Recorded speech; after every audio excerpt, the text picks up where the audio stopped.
All right, everybody, so Douglas Finance Committee coming to order at 7:01 on March 25. Let's go around the table and identify ourselves for the record. Rob, you want to start? Robert Leonardi. Heather Moore. Brian Hogan. Dick Vandenberg. Lynn Mazzulli. Howard D'Amico. I've heard from Mike is sick, and haven't heard from Carol one way or the other yet, so we'll see. I see a vehicle pulling in now. So Mike Fitzpatrick, you are up. Didn't get comfortable in that chair. Nope. So Capital Improvement Committee, Michael, How you doing? you have the floor. All righty. For this May, what we have on for 2026, bear with me one second. The road paving, of course, that we have typically every year. We have the ambulance and equipment. Ambulance and equipment purchase and all related costs for $494,000. That is, that'll be transferred out of the ambulance receipts. That's not coming out of free cash. We have the ductless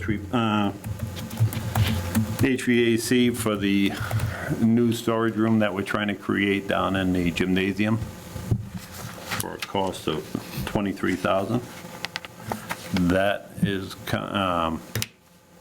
part of the turnback money from the purchase of the loader. We had $58,000 that came back from that. And we have the school front mounted mower for the fields and associated costs for $35,000. That's the remaining portion of the $58,000 from that loader. And then we have $100,000 going into the special stabilization account for the fire truck purchases.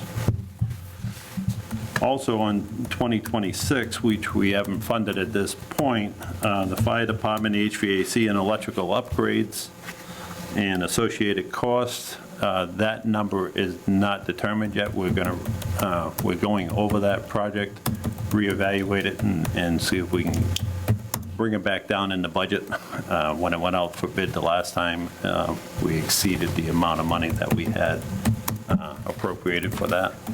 Currently, we have $445,704 in that account. Yeah, I guess it's an account put aside for the electrical upgrades and the HVAC work in the fire department. Also, we have on there is the highway department asphalt hot box, compactor plate, and a piece of equipment called a jumping jack. That's for doing that compaction in the trenches. They currently don't have one. They borrow that piece of equipment from the water department when they need one. So that'll help them with some of their road repairs that they're doing. What they do now is they have a hot box. They send a crew out to do the road patching with that, but they're sending a second crew out doing cold patching. Cold patch just doesn't last, and it's an ineffective way to do it. And we're kind of, in my opinion, wasting money doing it that way. We'd be better off having a second hot box so they'd have the two crews effectively fixing the holes. And why is that, do we not have the free cash for the 50,000 currently? Is that why that's listed below? Why? Oh, why? Not listed up top with the We're regular? just doing it in the fall because that was after it wasn't on our list for the Springtown meeting, and after the highway department came to the selectmen's meeting and explained, Adam Furno, the highway superintendent, explained the need for that and what he's currently doing, it kind of pushed it to the top. But because we've already established what we were going to do now, until we have a better idea what the cost is going to be for the fire department, we chose, well, I have to have a second meeting. We're going to put off until the fall. So what I'm doing is bringing this back to the Capital Committee on Tuesday And the reason for that, in our haste to move things around, things came off the list and we neglected to put them back on. So it was brought to my attention yesterday by the finance director, so we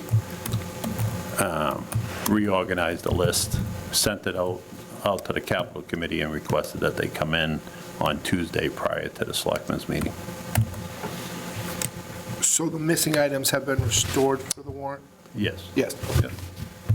And so if typically we spend around $1 million, looks like we're spending, if the ambulance money is coming from the receipts, we're spending about half of that this year, is that correct? From the free cash? Well, in the spring, yes, but we'll end up spending probably the other half of it in the fall. For the HVAC? Or Potentially. potential? And you did have, Well, until it's established, I don't want to mislead you and give you fictitious numbers because we don't know what they are until we go through the process to, But there's already a funding source for the HVAC, right? We just didn't. we have monies in there for the HVAC. Currently, we have $445,704, Okay, but it's not enough. it's not. We fell short a couple $100,000 when it went through the bid process.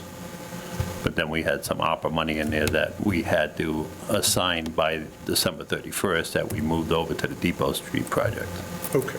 so. So in the end, do you think we'll end up spending typically what we do in free cash, which is around $1 million, or are we No, I think we'll be, hopefully we'll be a little less than that. less than that? Okay. And was that because of our current financial situation, that we didn't feel we could spend as much free cash on the capital improvement plan? No, I just want to make sure that, well, we felt that we wanted to make sure that we got the fire department renovations done. Okay. So we sort of paused the whole process. Okay. Keep in mind, we spent a lot of money in the fall as well. Right. For capital items. It's not like we're not doing it. So if Okay. you add those together, you're probably close to $1 million now. Okay, I'm not suggesting Yeah, we're not no, doing I it, know- no, I know I'm just that. trying to understand Yep. the thought process Yep. and like I said, okay, thank you. I just want to make sure we're in a better position in the fall to fund that, the fire department renovations. Okay, fair enough, thank you. Okay, anybody else for Mike? So Mike, remind the group again, the meeting, the day of the selectmen will be to do what again? Just for the capital committee to review the items that I had put back on. So Okay. real quickly, just a couple big items. The backhoe we took off the list, we took off the highway plow.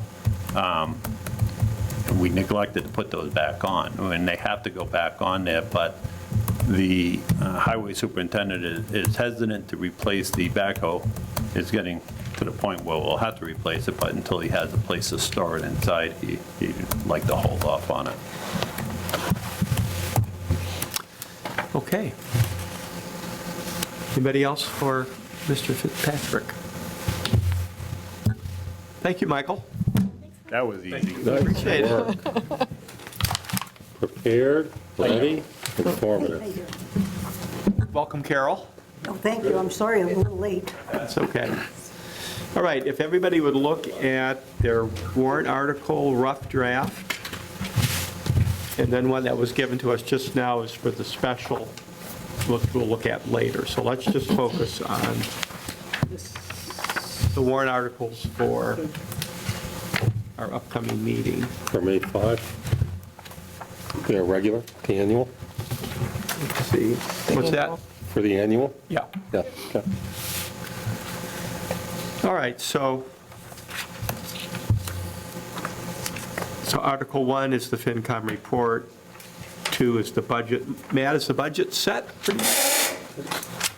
So this is it, right? Okay. Now, you're going to be before us later on in the agenda. Do you want to just wait for that to talk about highlights of this? Okay. And then Article 3, the salaries of elected officials. Jean, can you explain why the clerk amount was highlighted? I'm still waiting for information from the town clerk, both on the annual and the special. Okay. So anybody have any questions on Articles 1 through 3? So Article 2 is the budget, and Matt's going to speak to us later in the agenda about that. All right, Article 4 was the BVT budget, which is up about 10% from last year. Rob, why don't you speak now Okay, about your meeting at Valley Tech last week? sure. So I attended the Budget Subcommittee meeting at 5 o'clock on the 13th of March. They had another meeting at 6 o'clock I was not able to attend. But a couple of interesting things. For the Budget Subcommittee meeting, the attendees were the Budget Subcommittee. There were a couple of BVT employees and myself. There was absolutely nobody else from the public there. And you actually had to sign like a sign-in sheet when you attended the meeting. So I looked at the sign-in sheet, and I was the only person that wasn't the BVT employee that was there. Did you feel like you were on the hot seat or not? So naturally, everyone was looking at me like, who's that? You know. But I did both before and after the meeting. I took a tour of the building and walked through some of the hallways, looked in some of the classrooms and cafeteria and what have you. The school is in relatively pristine condition. So if somebody had not told me the building was 65 years old, I would never have guessed the building is that old. So anything as far as, it's when Dr. Fitzpatrick had said, well, we're not asking for a new school. Good, because in my opinion, there's no need for one. You walk around and the school it's functional, it's in excellent maintenance condition and what have you. So that was just a couple of my quick observations even before the meeting began. And just to make it clear to everybody here on the Finance Committee, I have no dog in this race. I moved to Douglas after my children were grown. I have no children, grandchildren in the town of Douglas. I'm looking at this, solely from the lens of financial prudence. So when they started the meeting, one of the things they discussed was school choice. And they agreed to reject it because there is a full list of kids that are wanting to get into BVT. They did make a comment that, however, this may change in future years to ensure that all seats were full. One of the comments that one of the committee members had made was they would not lay off any teachers. Instead, they would go to school choice to make sure that every seat was full in the school, in BVT, should they ever get to that point where there wasn't enough demand from the 13 towns. Now, one of the things that I need clarification on, and this is something, obviously I don't need it today, or, we as a committee don't need this today. I don't know if anyone knows this or not, is doing some of my research, school choice expense is included in the budget to the 13 towns. However, if they were to opt into school choice, it's my understanding that they don't have to include payments received as a revenue item. They could theoretically just put that into their free cash if they wanted, which would then burden further the 13 towns should they ever opt into school choice. So that's something that we need to, keep an eye on in future years, should that ever come up. Because that is something that would, be placed then a tremendous burden on us, the 13 towns, to pay for educating people outside of the 13 towns. So that was item number one. I'm sorry, so if they took somebody from Worcester, who's not part of the 13 towns, wouldn't Worcester pay? They would pay them, however, they wouldn't put it in the budget as a revenue item. They're not obligated to put it in the budget as a revenue item. They could add that to free cash, and we, the 13 towns, would still be paying for all the expense of educating that person that's from outside the 13 towns. May I say something on that? That's ahead. how it works in our town. Remember how they cry because they don't want to use that money they're getting in for school choice? We go through that all the time. So I just want to make that clear that, they are rejecting school choice at this point.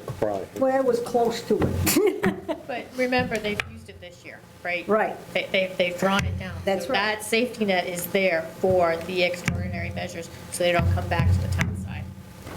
But for him to say that Valley Tech is any different, it's not. Correct. So then when they were asking questions about the budget, one of the things that, in reading, finally getting a chance to read the budget, I had asked them if the retirement benefit was a defined benefit plan or something similar to a 403B. And Dr. Fitzpatrick deferred to another committee member because I believe it was the treasurer. I couldn't catch the gentleman's name. And because he said he was not sure. That surprised me right off the bat, that someone who's been there for 32 years and has been doing the budget for how many years wasn't sure if the teachers and what have you are in a defined benefit pension plan or something similar to a 403B. That just caught me a little off guard. Did you get an answer? Yes. So the other committee members said it was similar to a defined benefit plan. And the reason for me asking that was because then I asked the question about the underfunding of the pension plan. Because in their budget that they have here, they mentioned that, where is it now? They do mention that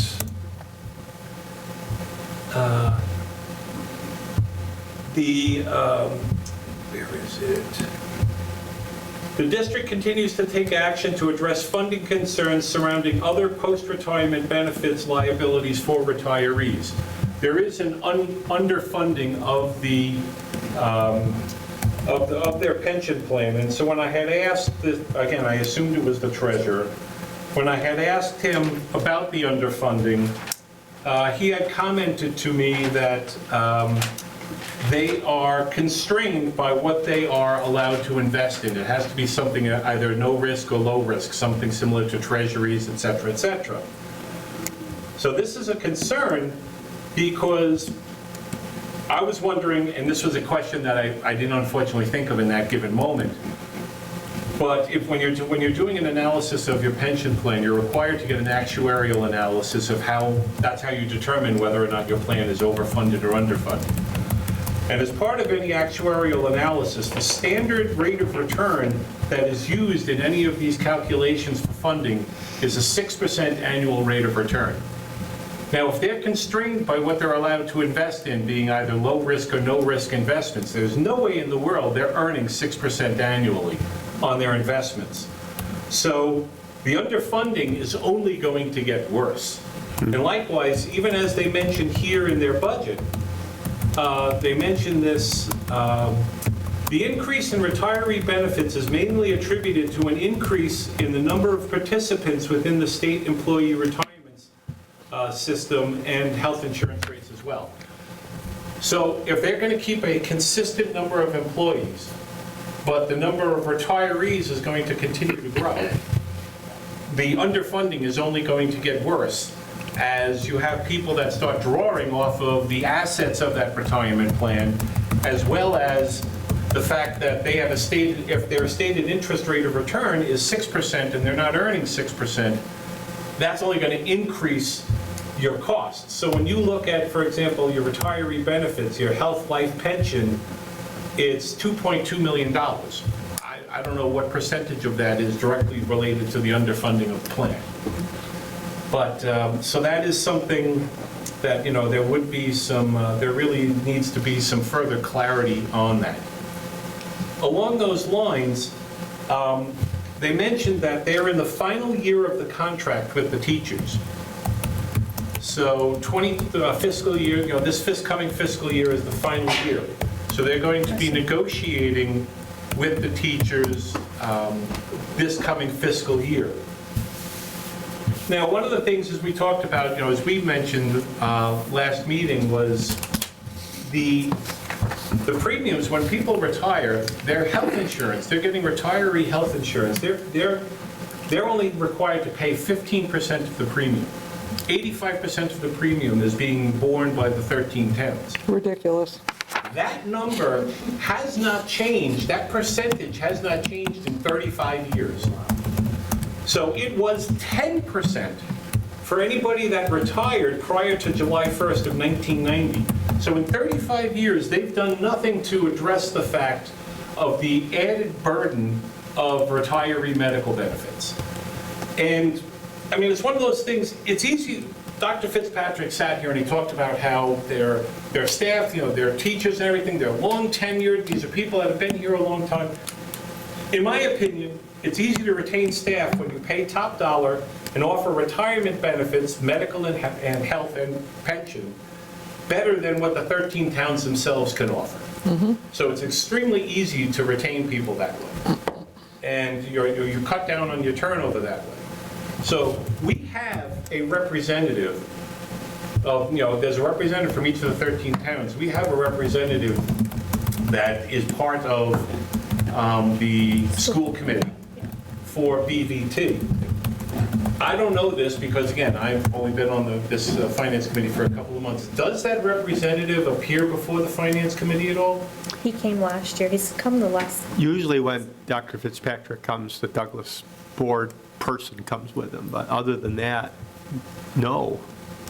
Because this is going to be a critical year, especially with them now negotiating with the teachers School for the new contract. This is a critical year for trying to do anything to tamp down expenses, because it's only going to continue to grow. And so they also mentioned their transportation contract has 2 more years left on it. And then after that, their expectation is for a sizable increase. So again, you're looking at some really, really big expenses. Your underfunding of the pension plan, retiree medical benefits, just salaries and salary increases in general, transportation costs, and other, other expenses in general going up. It's something that there is a cause for concern, and along the lines of, somebody had mentioned the adult education program, and Dr. Fitzpatrick had made the comment that it was something, and they even mentioned it here in the beginning of their budget, that it's something that is it's a state reimbursable project. So my only question is, what happens when the state is no longer reimbursing the project? Would they cease the project, or would that then become an added expense onto the 13 towns? And when he said that it was something that wouldn't add any expense to the 13 towns, I found something in their budget that kind of contradicts that. When you look at their budget for instructional function, in their narrative, it says, the 1 FTE increase is offset by staffing reductions in other sections. The 1 FTE increase addresses the staffing needed to implement the new after-hours adult training opportunities. So they're doing a little bit of accounting funny business here to say that, oh, there's no additional cost to the town because we didn't increase FTE. They would have decreased FTE by 1 had they not added the adult training opportunity.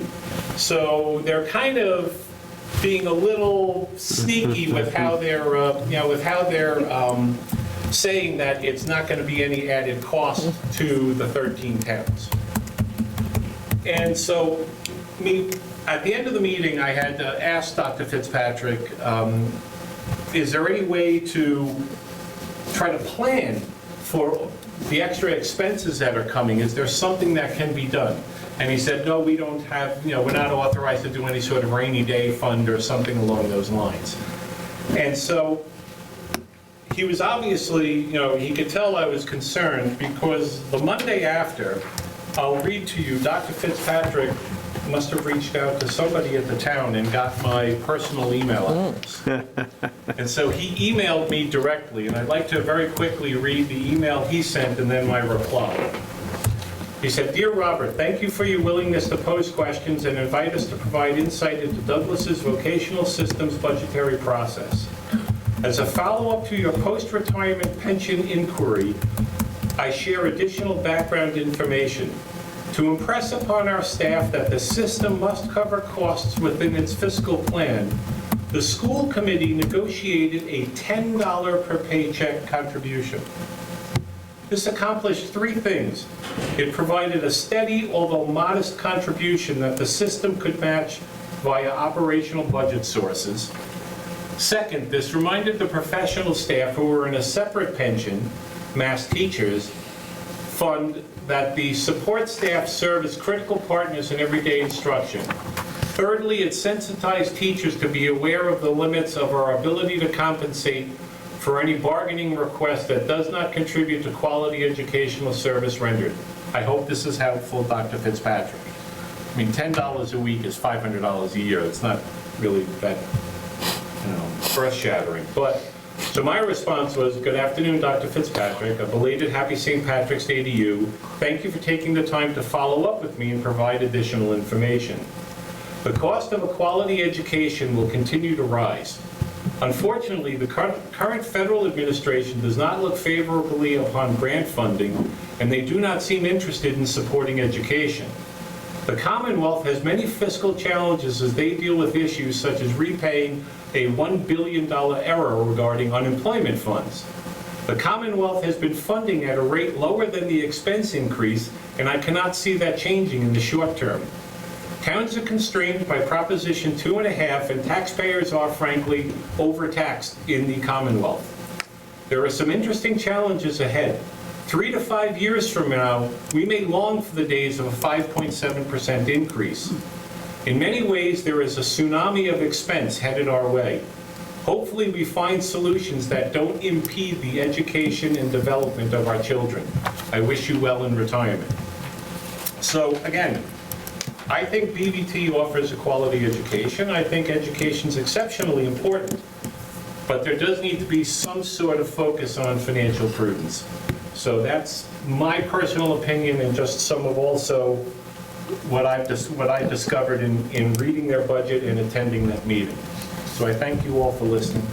Rob, the meeting after, what was that, the one you couldn't stay for? That was another public meeting that was, I think, the full school committee. I went to just the budget subcommittee meeting. Okay. I couldn't attend both. I had some personal obligations, so I wasn't able to be at that. And obviously, based upon what they presented to us, there was no changes to the final number. So there were no changes that came out of that public meeting. What do you think, committee members? Should, part of our discussion when we begin next fall and into the early winter is to have our town's representative on the Valley Tech Board here? And just say, we'd like you to come to our meeting sometime and share concerns and so on? Would that be, I would like that. who is it? Do you remember the name of the Douglas person? Does anybody recall? I think it's in the thing you have, the, Oh, yeah. Yes, I think it's Mark Porter, maybe. That's what was last. it shows, it should show in there, I The saw list it. is there.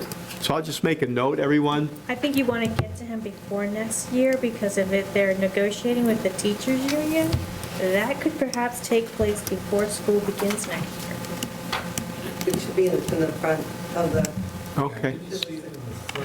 But at the conceptual, everybody, are you okay with having our Douglas representative on the Valley Tech Board come to our meeting sometime? Okay, Yes. all right. I will make a note of that. Mark J. Potter. Mark Potter, yeah. Thank you. Thank you, Rob, appreciate that, and Yeah. your time of writing that up, too. Yeah. That It was good information. Okay, so Article 4, Valley Tech budget up about 10% from last year. Any questions or comments on that warrant-wise? Anyone? Remember, next meeting, we're going to actually vote Oh, okay. on each warrant, whether we recommend or not, so. All right, Article 5 was the transfer station. That was up about $8,000 from the year before. Matt Wojcik, any idea why it would go up, transfer station? Just costs go up, or just thinking out loud here? salaries increased the 2% COLA, Okay, and the expenses of DP trucking, which Okay. is the current Rolling volume. contract. so partly salaries, partly from the vendor, okay. All right, then Article 6 was the Water Sewer Enterprise Fund. Any issues on that? Amounts to be determined, right, Jean? for that That one? is filled in your copy this evening. Oh, it is? Yes. Yeah, I see it. Okay.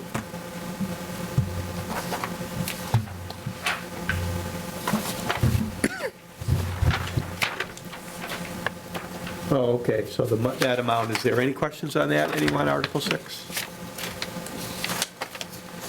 All right, Article 7 was the public educational and governmental access and cable receipts, up about $5,000 from the year before. Any questions on that one, anybody? Article 7? And then Article 8, recurring business, various categories. Jean, why was the 30 grand red under conservation in our original? I wanted to check the amount to see if the ceiling was okay. Currently, we're not adding any 53 and a half. That was the same as last year, I It think. was. Yeah. Yeah. And then, Jean, I'm just curious, do we have any compensating balance agreements? That allows the treasurer to do her work. Okay. That's, Article 8 is the housekeeping article you Right. can see every single year. Right. But it mentions in the pros there compensating balance agreements. Do we have any? Check with her. Just curious. And then, are there lots of easements that need to be accepted that you know of? Because that's also in the pros, their acceptance of easements. Any idea?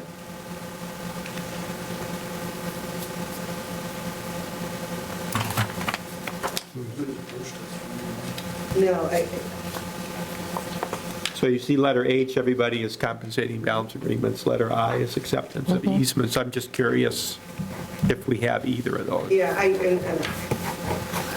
kind of want to see the lockbox, but I just want to verify that one. Okay.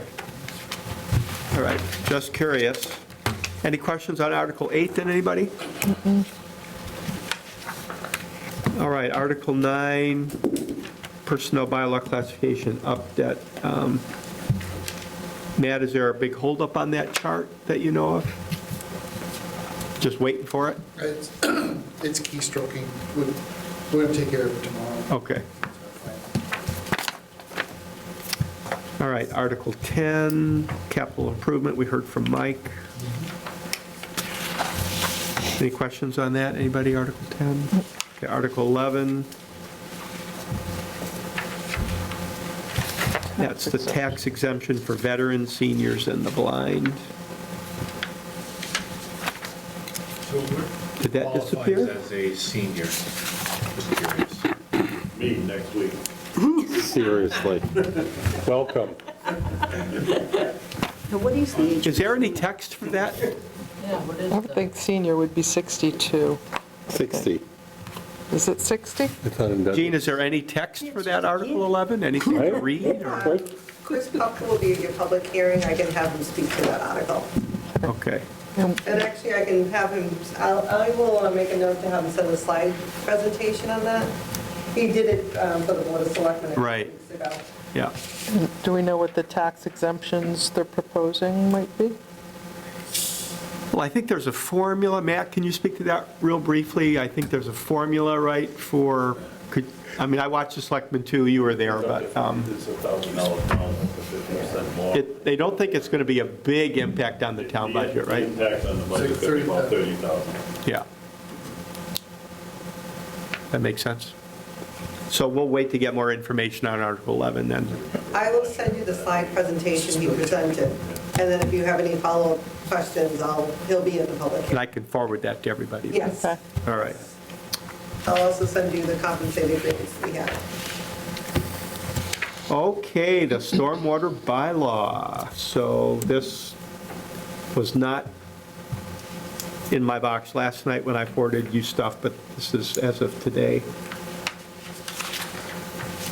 Who's going to speak to that? Bob, are you? No. Okay. Because we did this a year ago, remember, and it had all kinds of vague things, and then we voted against it.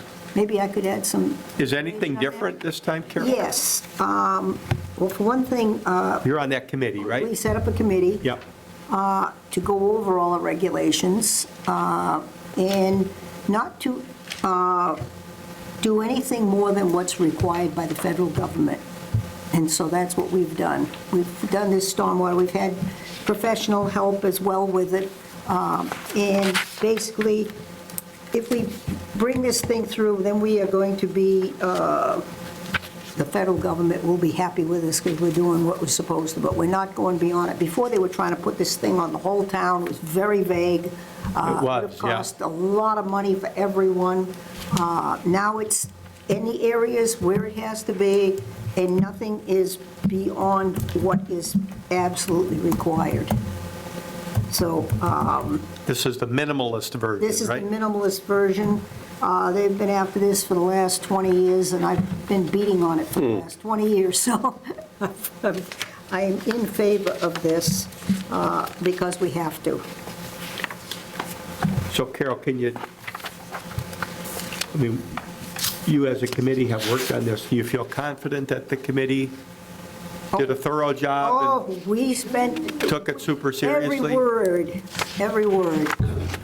We went over every word, and as a matter of fact, the selectmen have agreed, and I guess the planning board has agreed also, that we will write the regulations.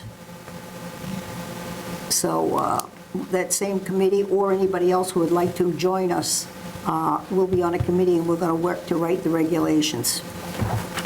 Hey, Carol, I'm sorry, what is that, write the regulations Well, beyond these? Or- Well, what happens is, okay, what do you have to do when you go and apply? You have to make out a permit thing, how much you're gonna have to pay for your permit, different things like that. So they always refer to regulations too. Okay, here within the article. which I- Right. Carol, can you just briefly share with the group some issues where you guys not simply disagreed, but what were the thorniest parts of this? Well, the Would you- funniest parts of the other one was the fact that it was on the whole town. Right. And, everybody, if you disturbed an acre, you were going to have to go and get all this stormwater permitting, and, oftentimes it requires engineering and everything else.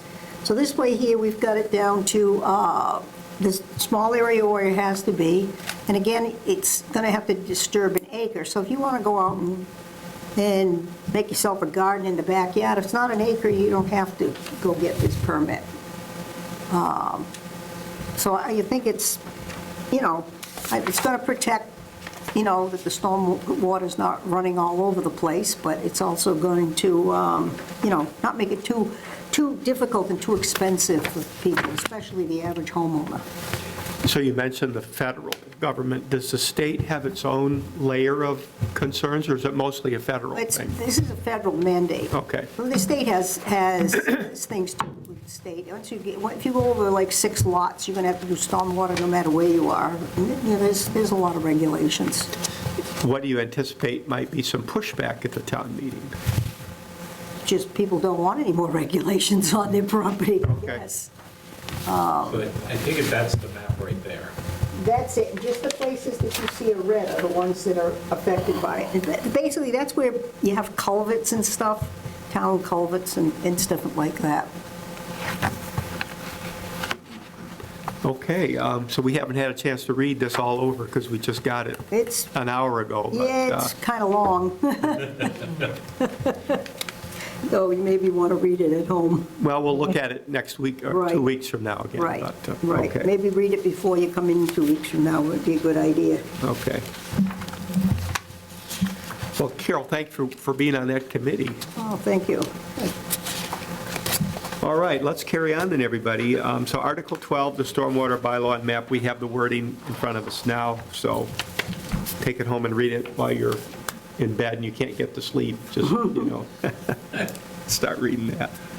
No, it's probably thrilling reading, I'm sure of it, so. All right, Article 13, town-owned land in Uxbridge. This has been something that's been talked about a lot on the select board, and if you've been watching that, you get some of the detail.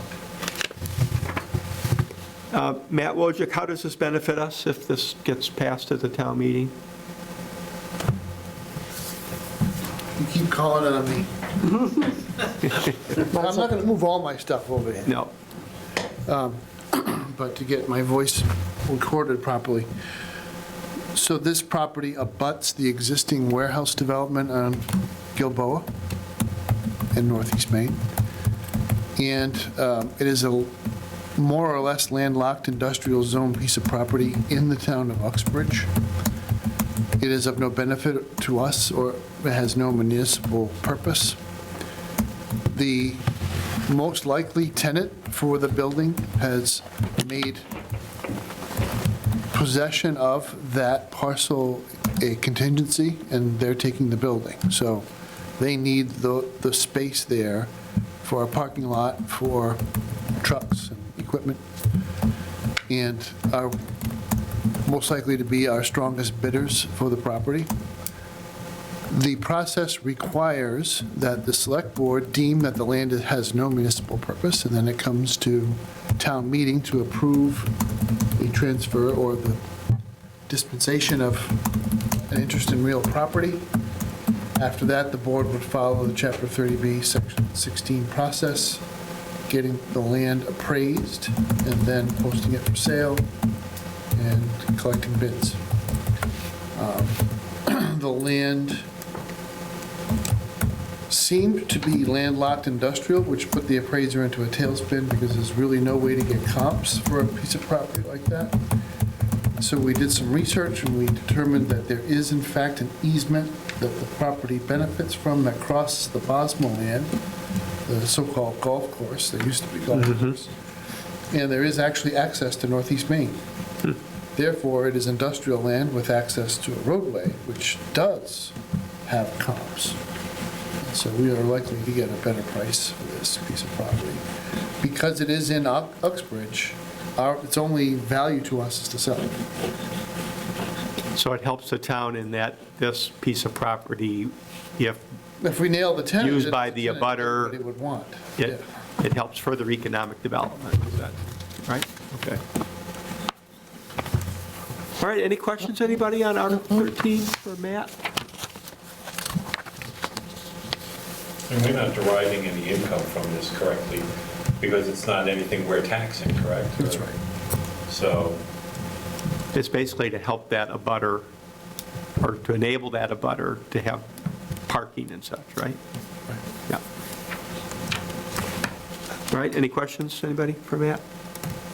You want to stay seated there, Mr. Wojcik, while you're here, or you want Did to? you get my stuff? Well, we're coming to you, Matt, so. All right, Article 14, everybody. The landfill cap, we had talked about this 2 weeks ago with the Board of Health people, and leakage and so on, and this is primarily for design work, right? And they won't actually do anything until that design is done, so you might recall that from 2 weeks ago. yep. All right, any questions on Article 14, anybody? Just want to make sure we use precise language when we refer to a landfill. There is pooling Pooling, on top, not leaking. nothing is Okay, pooling. very important distinction for certain people. I got you, Matt, okay. Get EPA involved, right? Pooling, okay. So at the top of the cap, we have a Yes. depression that is formed. The cap itself is not allowing the water to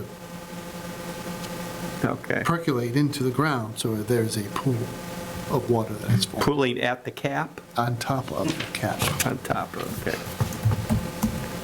which we need to repair without damaging Yeah. the underlying cap. Yep. Okay, Matt, can you speak to why we need to make this zoning change, or why some people think we do for Article 15? I don't memorize article numbers. Oh, this is the little strip? This is Brown Road, yeah. Brown Road. Yeah, so the landowner is in Sutton and owns some 20 acres to the north of Brown Road. That almost imperceptible strip of land there that's like 1,300 feet long and maybe at most 20 feet deep, but generally less than that, is in Douglas, and it's zoned industrial. So there are a bevy of cases at the state level that say, thou shalt not cross industrial land to gain access to residential land. And while neither Douglas nor Sutton is enthusiastic about enforcing it, it is troublesome because it's a knockdown argument. It prevents the development of his land and he's looking to sell it to retire. So I thought we'd do the guy a solid and his neighbor and rezone it residential because all of the property around it is actually being used for residential purposes. The large lot to the south of Brown Road is North Village. Okay, and then there are homes on North Street. So we're really not losing an industrial opportunity here, giving somebody a chance to develop their land. And it looks like there's already some lots in there that are houses that are Those are along, residential anyway, right? those are along North Street. Yeah, then they're already built upon and they are residential, but they, homes, yeah. right, pre-existing probably zoning or something. All right, any questions for Matt, you guys, on Article 15? If you've driven up there, you can visualize what it looks like.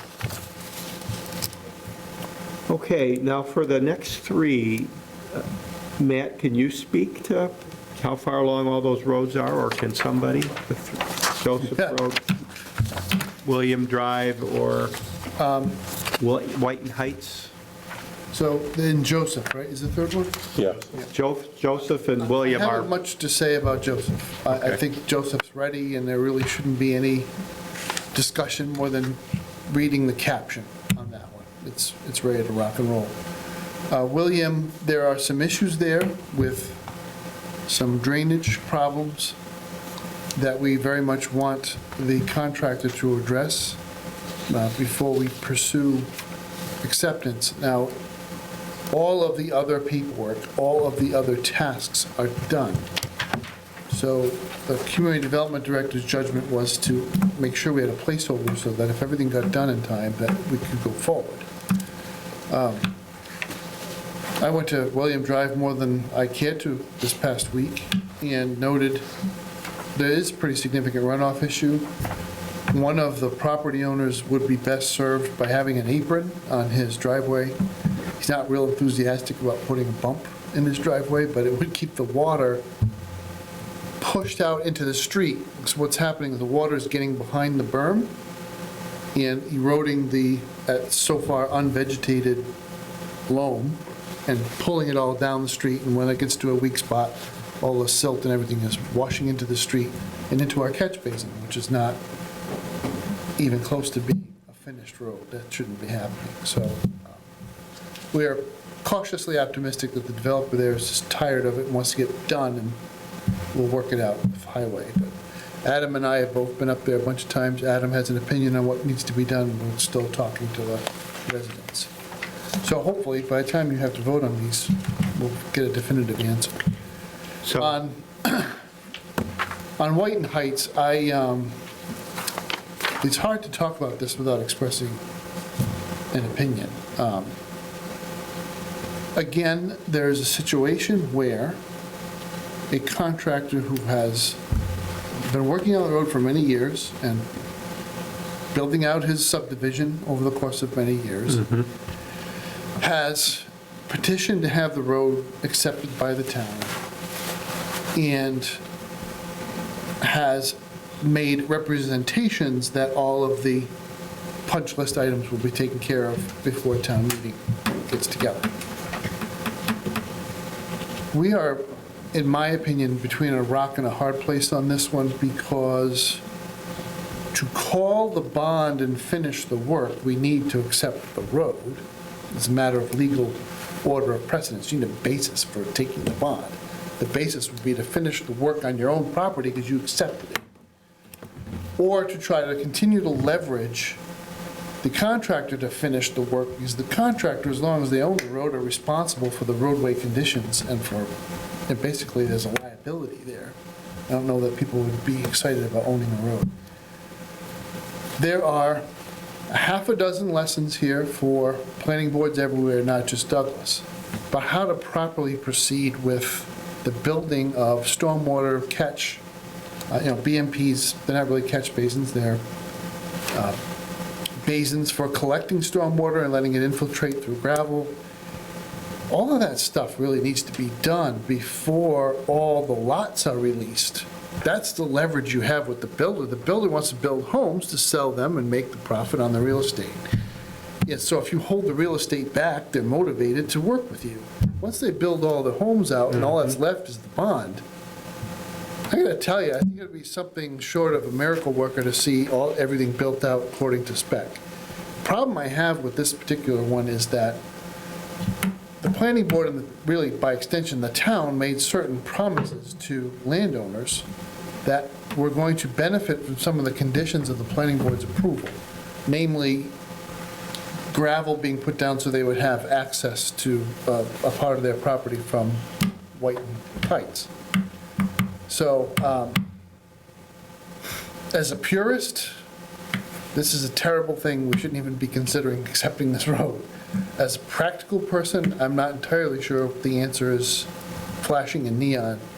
We have the end of March and a few weeks in April to let the contractor run with this and see how far they're willing to get.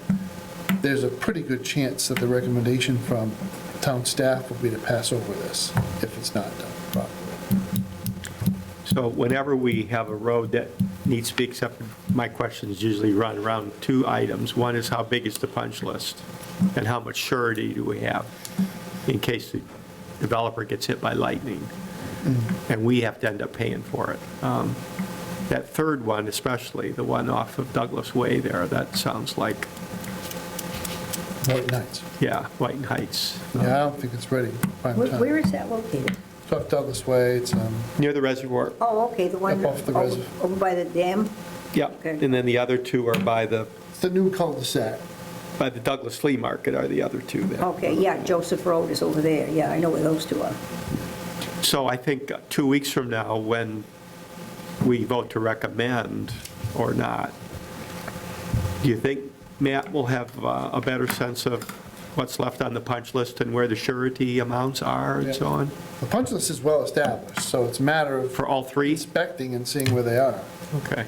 Yeah, I'm really hopeful on William, because I think it's not the end of the world to do what they need to do to finish and make it a nice little roadway for the residents there. Okay.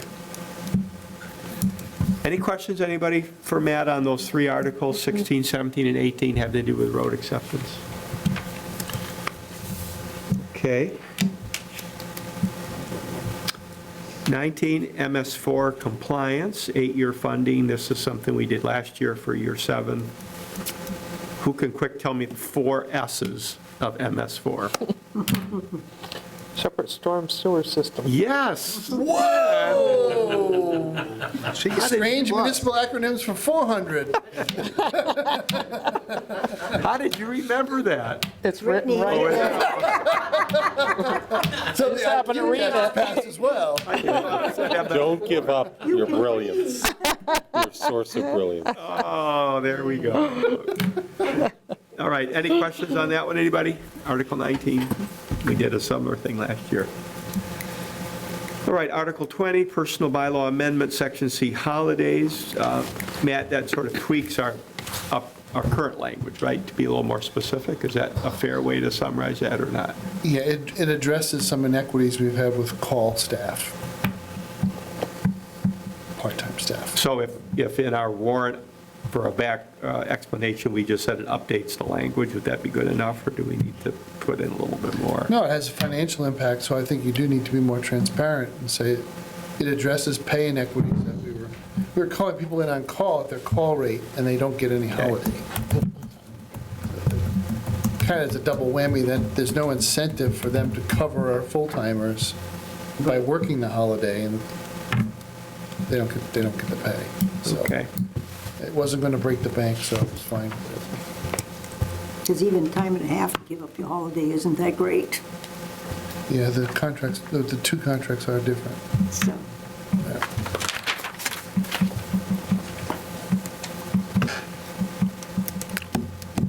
Oh, it said it right there, Lynn, you got it, yeah. All right, so Article 20, No, I actually remembered it. Howard Right? reminded me Yeah, that I right, knew it. right, you did. Howard reminded me, I knew that. I pulled it out of He my didn't want to memory. steal the glory, so he gave it to you. So this Article 21 here is a new one, Gene? Yes. All right. Water sewer elevated water storage tank.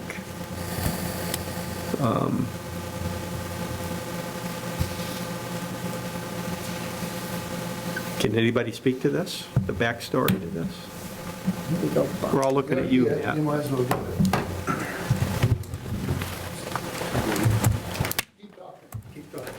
Is this you, Bob? That was me all day today.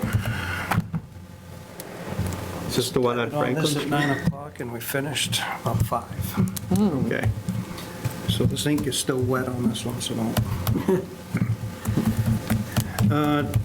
In a nutshell, anytime you apply for a MassWorks grant, you need a town match, you need to show skin in the game, and that's all this is the $337,000 taken from the water sewer retainage earnings to support federal and state funding grants. I'll be working on those the next 3 months for a $4.8 million project So we need this money to as a match for match for the federal?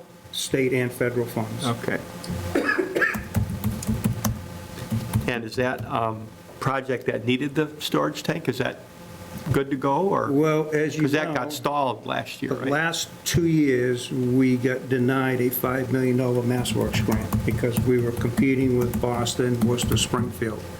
And little old Douglas did not have the muscle to compete with those 3 communities. So we got denied a $5 million MassWorks grant for a $14 million project, which included the tank, roadway, sidewalks, the whole project. On North Street there. On North Street, Yeah. 5,500 feet from the intersection of Gilboa to the Sutton Town Line, a little over a mile. What we decided to do this year, not go for another $5 million grant, get denied 3 times in a row, we decided to break this into Phase 1, Phase 2. The easy Phase 1 is the water tank, the elevated water tank on a small parcel that we received from that 40B Village project, Village. North Village. Yeah. So that's only a $4.8 million project. We're going to do that one first. We need that for firefighting for the 2 existing warehouses and the future Pine project. So that needs to go forward. And then the following year, we'll attempt the North Street project, the street itself with a 12-inch water main. So Phase 1 is basically the water tank. Phase 1 is the water tank. Gotcha. I'm sorry, how much is the water, how much grant of the grant we're going for the water tank? 4.8, is that what you said? The whole project is 4.8. Okay, but we're splitting it into 2, you said, right? Well, that's the game plan right now. I just submitted the pre-application today. Okay. What do we expect, Bob, to get in return from the feds in the state? Is it to match the 337, or? No, to pay for the only skin in the game will be a 337. Oh, I see. We're asking probably 4.5 million. Oh, I get it, yeah, okay. Yeah, I'm still. Got it, yeah. I'm missing something. So we asked for a $5 million grant, first $14 million project. 14 million, For a okay. $14 million project. I got you. That's what I missed. All right, We lost that 2 years in a row. got it. Thank you very much. How tall is the water storage tank? About 150 feet. To be about 50 feet above the tree line. They did a balloon study, and they found out that I think a couple of houses saw the balloon. A big red fluorescent balloon. Nobody could see it. Yeah. So what's the next step for you guys now? I mean, you had your meeting until 5 o'clock today, right? You have to submit something now, or No, we're just wait waiting. for the town meeting, is that For right? this town meeting. I will be applying for the grants. In the meantime, it takes me 3 months to Yeah. write these grants. They're 30-something pages long, pretty lengthy and involved. And they're due in June, first week in June, so if I wait till the town meeting, there's just no time to Yeah, write the grants. So gotcha. I will be proceeding to write these grants. All right, any questions on Article 21? Anybody for Bob? Okay, thank you, Robert. Appreciate it. You're welcome. Thank you. Bob? Is that your phone? No. Okay. Okay, Article 22, BBT stabilization account. Of course, we didn't hear about this at our last meeting, but So we got correspondence today, and you were on it, Mr. Chairman, from Dr. Fitzpatrick, I was where he, on SharePoint or no, direct email, my where emails? I did print out a copy of the Copy email. of this? he brought us, he brought this back up, because he kind of sideways mentioned it in his presentation to the FinCom. But then the conversation went elsewhere, and he didn't dwell upon it. His Oh, is that my SharePoint email? That's- audit committee has recommended that the school have a stabilization fund. And therefore, he's going back out to the towns to ask for authorization to create one.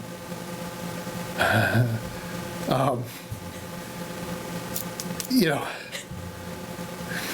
you don't get what you don't ask for, I guess. I have on good authority that there's very strong opposition to this. The town of Northbridge has already determined they will not support it. I don't think Gene and I, well, I won't speak for Gene, I know I don't support it. There are some things that need to be taken care of before we start giving him the authority to pile up money in the stabilization account. He has his E&D that he refers to something in excess and deficiency, which is basically this school municipal, not Voc-Tech district equivalent of a free cash that he can close to every year and keep it there. And I don't really understand the purpose of a stabilization fund is except a place to park money that you extract from your member communities and don't spend right away. So I'm not real keen on having that particular entity have that kind of authority. That's just my opinion. So what's the origin of this again, Matt? I kind of missed that part of it. Who first thought this I up? believe there's an audit committee. Their auditor. At Valley Tech? Okay.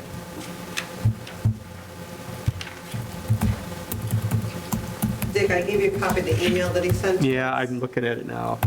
Second law, focus on the recommendation by a treasurer, independent auditing firm, and others. It's pretty vague.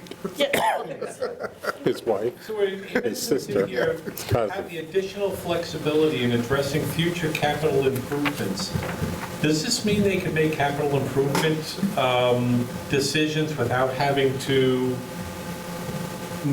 reach out to the 13 towns for their approval? This allows them to do this if it gets, yes.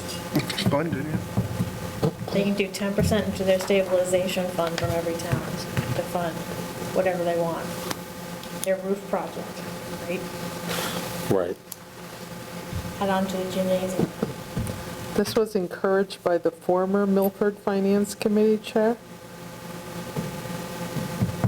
Well, goody for him. Or her. Does this require the same 9 out of 13 communities to approve for it to be created? Yes, I would think so, because they're asking us to vote for it, so yes. Right. And your perception is he won't come close, they won't come close to the 9? So I haven't talked to anyone who thinks it's a good idea. Yeah, okay, thank you. My lesson learned from dealing with my colleagues, unfortunately, is they talk a lot. And then when it comes time to actually be in a conflictual situation, their tail goes between the legs and they don't say boo. So that's part of my problem dealing with these guys at whatever coffee club we have. So you guys all complain about the BVT budget, and you rattle your sabers at FinCom meetings, and, oh, this is terrible, and this is awful, we should do something. And then it's Hopedale and Douglas sticking their necks out, because we're the ones with the courage to actually say, well, then you need to vote this way or that way on a proposal and put a marker in the sand and make them get real about this stuff. And everybody has, you're looking for allies. It's like, Well, to my you take tenure, a few steps and you turn around and there's no one behind you. aren't we the only town in 6, 7, 8 years that's voted against their budget? I think someone else has voted no at least once, but then Hopedale rabble rouse last year. We did it twice, too, Howard. We did it twice, Yeah. in my time here. They're looking for an override, so they're not too flush with money. I can't see them voting for it. Most school districts are not flush with cash. There's a lot of Well, most layoffs. towns are not flush with cash. Correct. And so I would think that this would not be in our best interest to allow that to happen. But to Matt's point, you would think this would be an 11-2 vote. And it would wind up an 11-2 vote, just not the way you thought. Correct. And is the weak thing about it the vagueness of it? Is that? No, No, it's- it's- why would you give them money into a magic genie fund Well, that's the when we vagueness all part. need money? Right? Right. Let They them can come tax- and do the approval on a roof-by-roof, case-by-case basis Yep. in front of the towns. Instead of being 10% increase, you're probably going to be hit with a 20% increase because they're going to put 10% into the stabilization fund. And Yeah. this is how they build their Who would do that? next empire. Who would do that? And, you know, like I said, when I was talking about at that subcommittee meeting, they were very clear when they were talking about student choice, that they would not do layoffs if they did not get enough students from the 13 towns, that they would go out of the district. Whereas in how many of the 13 towns has there been layoffs in the school department because there's shrinking enrollment? They will do anything to defend their empire. And so, again, I'm not going to talk about the quality of the education. That I don't doubt. It's fiscal prudence. And I think this is far, far, far from fiscal prudence. He's just got a new lens. He's new. He's our new. No, I'm a finance and accounting guy, you know. We so all it's- are. We've all gone through it. Yes, Howard and I have had our battles. Right. It's just the new one with the Yeah, new you have the energy, we soapbox. don't anymore. Pass the soapbox over, Yes, we've all had our shots, right? our friends at BPT. The shock, oh my God, are you guys aware of this? So at town meeting, you could be the town crier. As far as the But we need one every year. Yeah, you do. As You do. far as the stabilization thing, it's like they need to get somebody, all you need is one person to get up to town meeting to sway the vote. Yeah, that won't go in Douglas, that won't go. That won't go into Well, that'll go right Douglas. down in Right. flames. and That Douglas. won't go anywhere. That's not going to go, but it's the other town. Right. Yeah, but the other towns, they need to get somebody up there too to speak on it. But Matt, your perception is, I'm hard pressed to believe there won't be 5 towns that will reject this.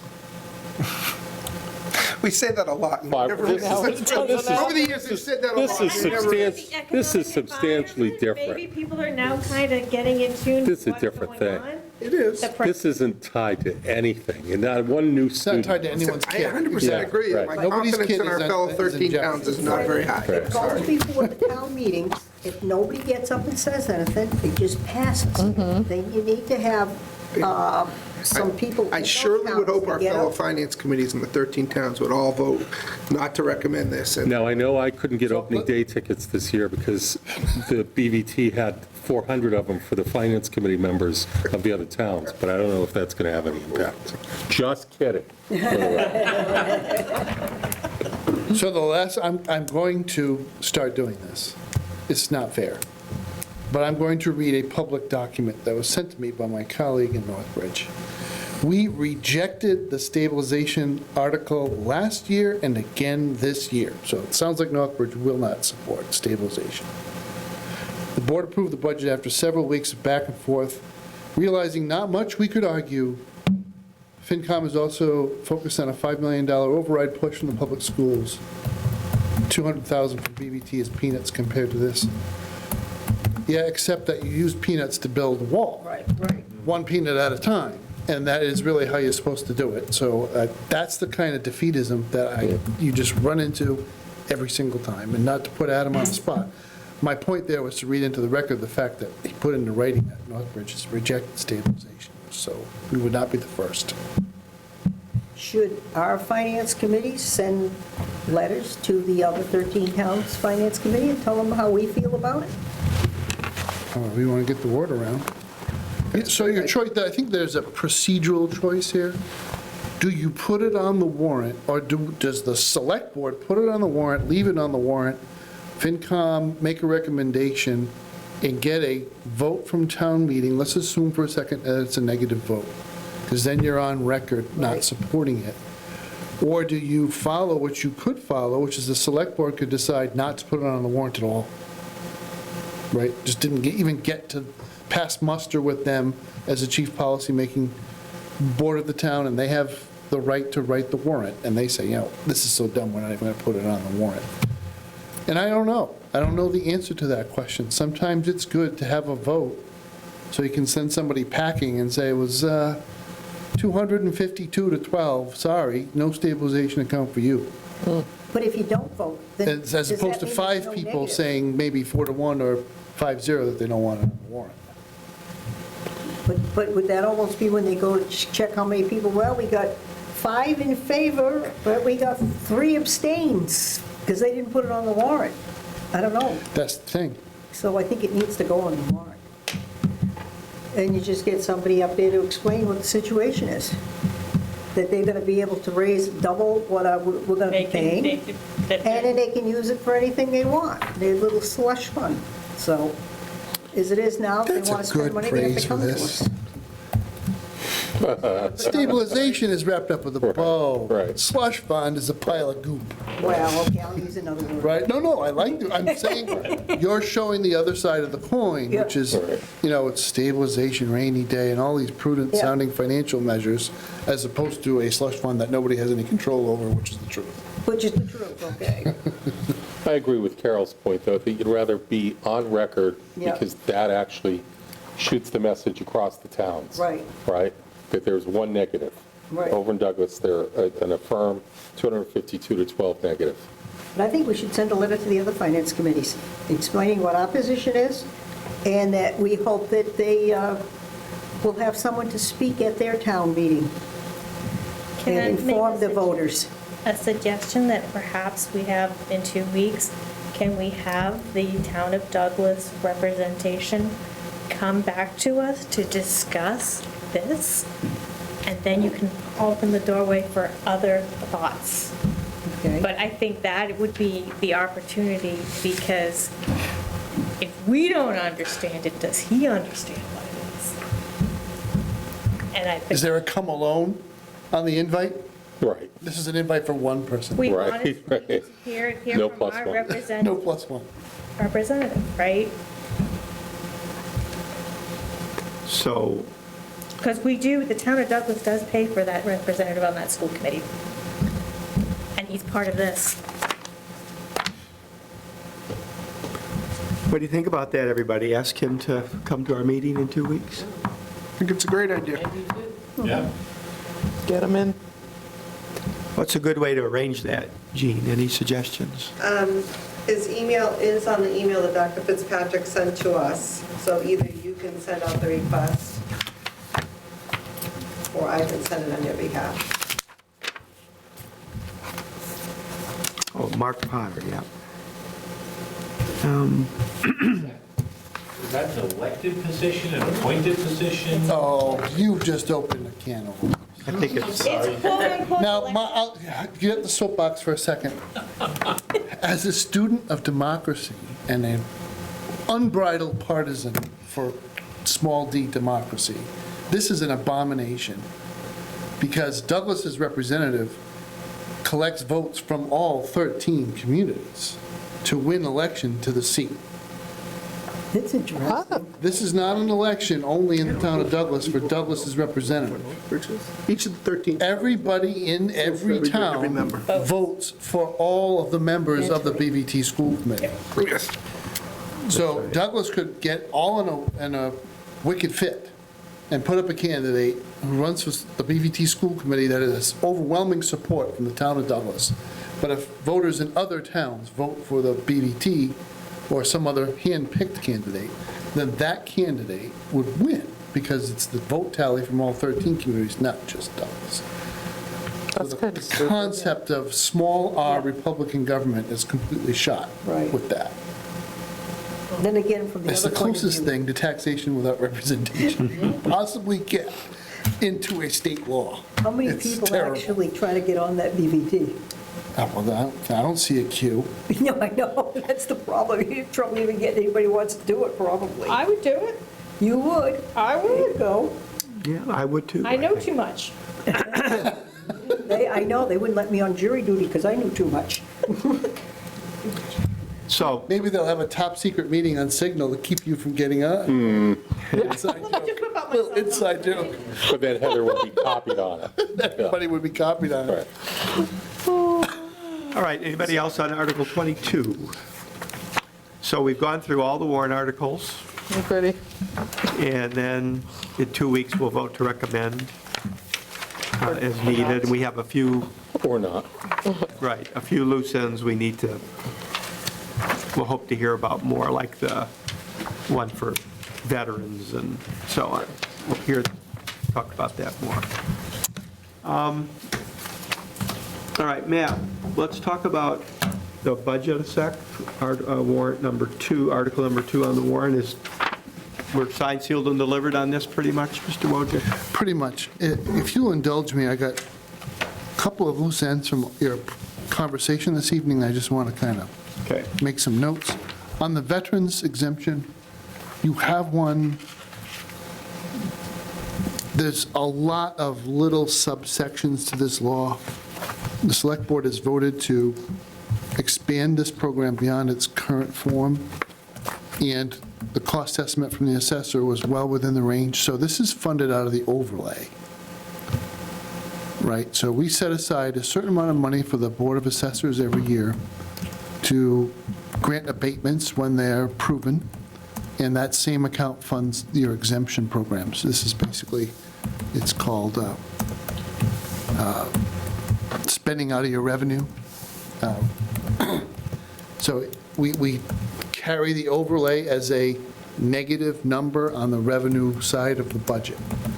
We raise it and we give it to the Board of Assessors to administer, and whatever's left by date certain, then the town accountant / finance director releases that overlay to the general fund, usually in the springtime. So I don't want to be deer in the headlights over it, but it is so technical. It gets down really deep into the weeds. There are means tests and age tests and length of residency and other requirements associated with the program, and thus not, you just can't willy-nilly get to it. You have to do some paperwork, and the Board of Assessors grants the exemption. And you thought it'd be about $30,000 more dollars, right? We typically put about $100,000 in the overlay, just to give you a sense of where we are. Just in terms of the MS4 and the stormwater, I just want to remind people, I've said this before, I'll say it again. The MS4 is a permit. The federal government takes a uniquely possessive attitude towards the waters of the United States. So we have the U.S. Geological Survey, tells you where those waters are. The Army Corps of Engineers often exercises jurisdiction over dredging and other things within the waterways. So the federal government has sweeping regulations around dumping water into a waterway. So you get an MS4 permit or a RIPDES permit, whatever you want to call it. And the quid pro quo is you can gather your stormwater, and without having to treat it or send it somewhere where it infiltrates the ground, you can send it directly to a natural waterway with an MS4 permit, provided that you take steps to make sure that the water you're sending to the waterway is clean enough to not destroy that waterway or damage it. So that's what an MS4 permit is. So that permit area is where we have extra levels of regulation, or to make sure that people are in compliance with the basic requirements to make sure the water is clean that's being sent into the Mumford in this particular case. So that's what it is, and it's well worth it, because if we had to take this water and deal with it as it comes down the side of the hill, it'd be an awful lot of water. These things get really extraordinary in bigger cities. in the total amount of stormwater management. So if you're familiar with the city of Providence, Rhode Island, and the ginormous tunnels that have been dug under the city by the Narragansett Bay Commission to gather all the stormwater from the city and from other places that feed stormwater, it sits in those tunnels until the treatment plant can handle it, and then it's treated before it's sent to the ocean. So those tunnels are miles long, and it was many years in the making and many, many millions of dollars for the project. So it gets, the bigger the city, the bigger the problem. So that's what MS4 is all about, and that's why we're doing it. This budget reflects a 2% COLA. So for those of you who are curious about, I think it was an earlier conversation, somebody asked, what are we doing? And that's, 2% is reflected, I believe, my memory serves me, all of our collective bargaining agreements are at 2 as well for this year. So the budget you have before you is the same that was sent to the select board the other night with a minor couple of tweaks to it that I'll detail in a second. I first want to emphasize, as I did the other night, select board, the bottom line here is that well over 80 cents, it's almost 82 cents of every new revenue dollar we bring in this year will be used for the education budget. So that's Douglas Public Schools, BVT, Norfolk Aggie, and the school bus contract. Those are the 4 major items. If you go into the municipal side of the budget and you break out those portions driven by the Douglas Public Schools, so our health insurance coverage for employees, the non-teacher retirement contribution, and the property and casualty insurance premium tied directly to school buildings and programs, this year, for every $1 of new revenue, we are sending 98 cents to the education budget. So you see that reflected in this bottom line at the bottom of this, so the bottom of page 5 and the top of page 6. Total general government, negative 75,000. Public safety up a grand total of 26,000. Public works down 19,000. Health and human services down 5,000. Culture and recreation up 13,000. Total education up 1.398 million. Insurance and employee benefits up 381,000. And we have some debt service that rolled off this year that explains that negative number. So in the aggregate, that is what we've done. As I said to the select board, hats off to our department heads who, once again, this is the second year in a row they do this, have carefully reviewed their expense budgets to hold the line on their expenses so that they could accommodate the 2% COLAs in their departments without increasing their overall budgets. That's a certain amount of belt tightening. I don't think it's sustainable for the long term, but for the short term, it was a necessary step. It's my judgment in submitting this budget to you that the school department, in particular Douglas Public Schools, are up against a series of very aggressively growing expenditures that are no fault of anyone. The Douglas Public Schools must educate every student that presents themselves to them under the terms and conditions of a great deal of state law and state regulation. Therefore, the student comes to our school system, regardless of their needs, we have an obligation to educate that student. Many of the services that we provide have grown rapidly in expense since COVID because there are a number of things that have arisen since COVID. There's been a certain amount of adjustment from the kids who really had a hard time getting through that period of isolation. And we're just seeing more and more kids coming into the system that have really extraordinary needs. And there don't have to be very many. There just has to be more than there were. And that's kind of where we're at. You know, if you know the insurance game, you know that 80% of all your claims are coming from 3 or 4 people in your pool, right? And so an awful lot of expense is being driven by a small number of students who, because of their need profile, require out-of-district placement. So then we pay for everything. We pay for the transportation to get that student back and forth. That shows up in the bus contract. Because the big yellows don't go up much. Big yellows are pretty steady. It's what we're spending a lot of money on here is smaller vehicles, providing a service to get a special needs student to an out-of-district placement. And just the cost of a program overall. Some kids can't just hop in the back of a small van and drive to their out-of-district placement. There has to be an aid. So now you're paying for the driver and the aid and the transportation, so it piles up pretty quickly. So I'm not going to say more than that, because a lot of the questions are best directed to the superintendent, and you had them here. I'm explaining what I'm seeing from my perspective is something that if we don't keep up with it, it will bury us. So that's the judgment I made putting this budget together.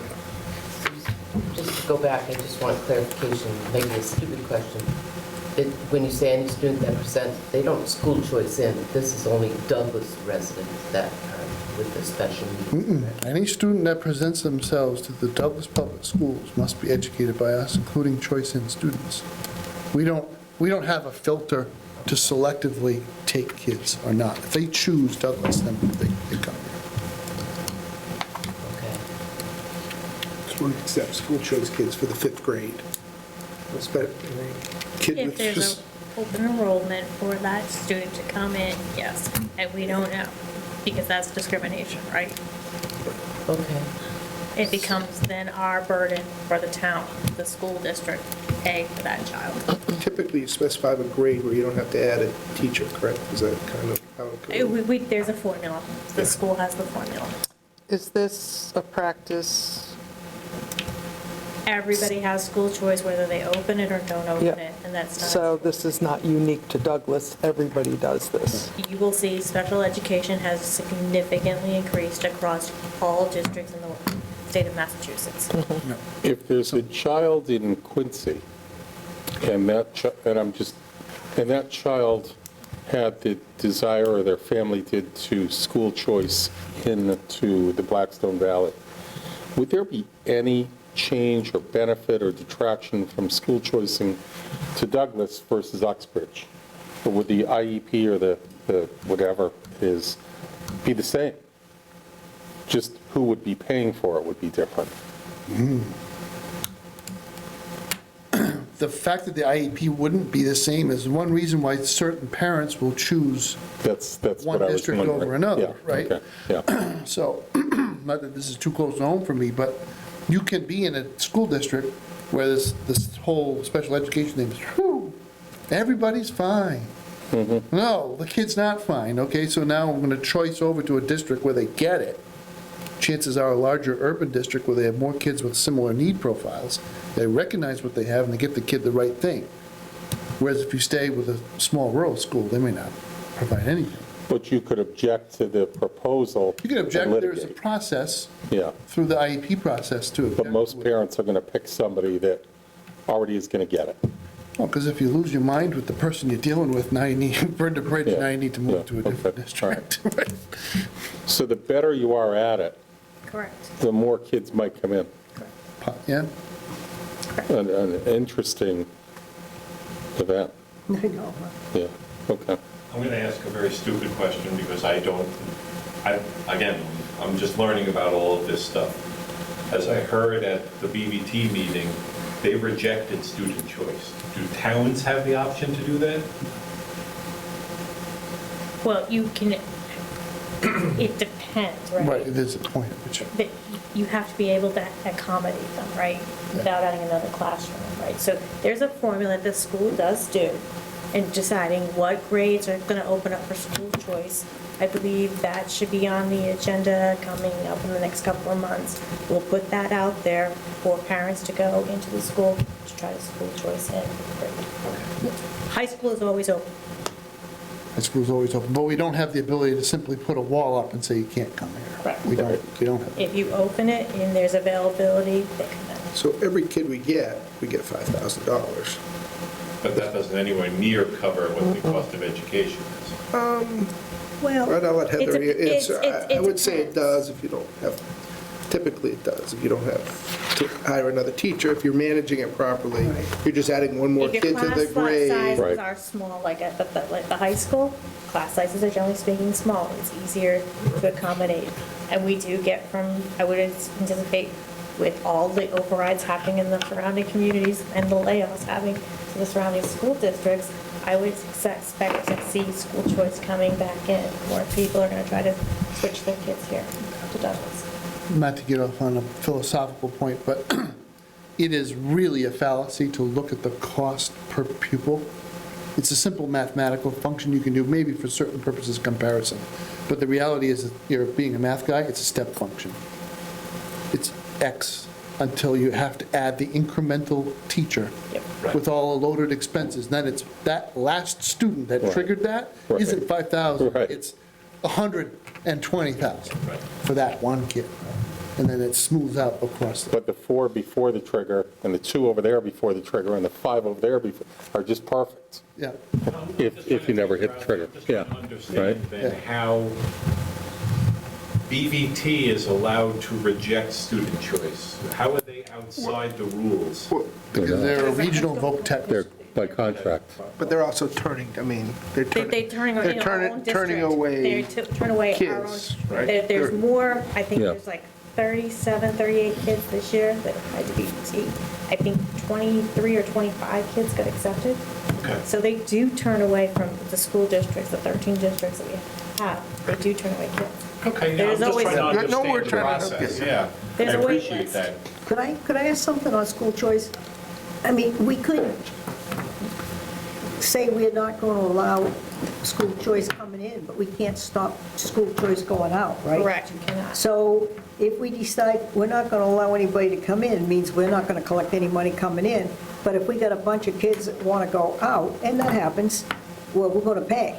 Yeah, we're To the send them out. towns lose the kid, pay the $5,000 or such. To the town that takes them.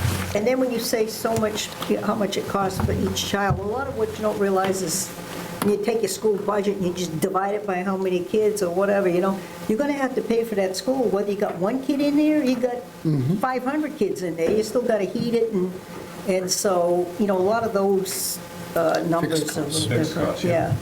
Okay, just wanted to ask the question. Yeah. Is there a mathematical function, though, where because of the increasing number of kids school choicing in that have then a special need, there would be a point where you calculate that you may have to shut off school choice in altogether because you're not coming close to, I only know part of the answer, which is that if you accept a special needs student from another district, you're probably going to get a circuit breaker The following year. the following year. 100% though, or no? No. No, not Not 100%. even close. They're redoing the formula, so I don't even want us to talk about the jury.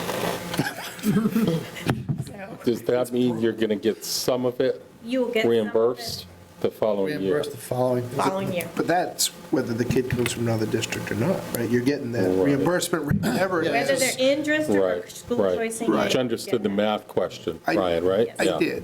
Right. And I agree with you. If you though, that became the- I don't think it's worth the 5 grand. I agree with you.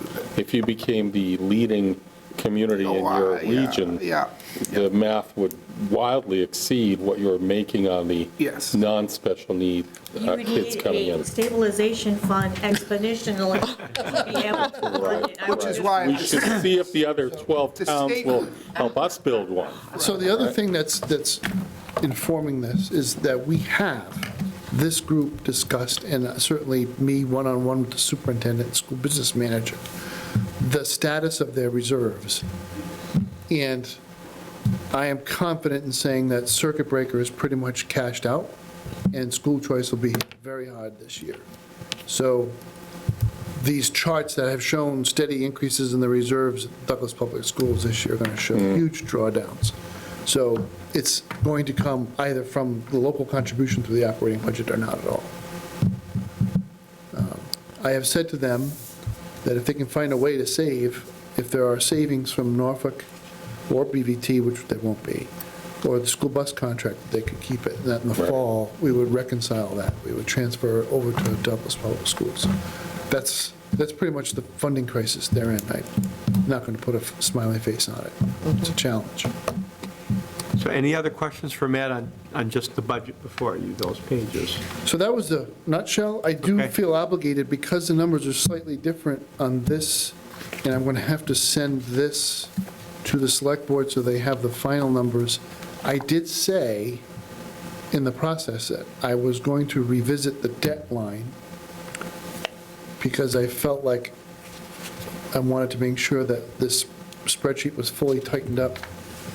This year, for the first time in my tenure here as town administrator, the submission for debt service categorized the debt as excluded or not excluded. Now, in my entire time here, I've always treated debt as excluded because that was my understanding. It matters because when we raise the money to pay the debt, excluded debt is raised as a separate line item. You raise money from the taxpayers outside of the 2.5% levy cap to pay debt service on excluded debt. Non-excluded debt would be carried in your operating budget because you're paying that debt service out of the levy. So the bad news was there's non-excluded debt that for years we just carried in a big bucket of excluded debt. So we broke it out this year.